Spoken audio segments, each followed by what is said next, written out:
Good morning, everyone. I'm Mark Ruley, Police Chief of the City of Brooklyn Park.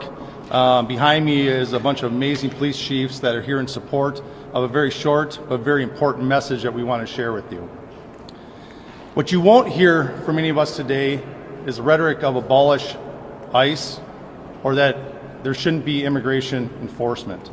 The truth is, immigration enforcement is necessary for our national security and for local security. But how it's done is extremely important. In fact, we have a long history of working exceptionally well with our federal partners, including ICE agents, and we have seen the best of them perform their job extremely well in the past. With that said, recently, as the last 2 weeks, we, as law enforcement community, have been receiving endless complaints about civil rights violations in our streets from U.S. citizens. What we're hearing is they're being stopped in traffic stops or on the street with no cause and being forced to demand paperwork to determine if they are here legally. As this went on over the past 2 weeks, we started hearing from our police officers the same complaints as they fell victim to this while off duty. Every one of these individuals is a person of color who has had this happen to them. In Brooklyn Park, one particular officer that shared her story with me was stopped as she passed ICE going down the roadway. When they boxed her in, they demanded her paperwork, of which she's a U.S. citizen and clearly would not have any paperwork.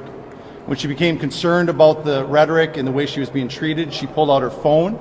In an attempt to record the incident, the phone was knocked out of her hands, preventing her from recording it. The officer had their guns drawn during this interaction, and after the officer became so concerned, they were forced to identify themselves as a Brooklyn Park police officer in hopes of slowing the incident and de-escalating the incident down.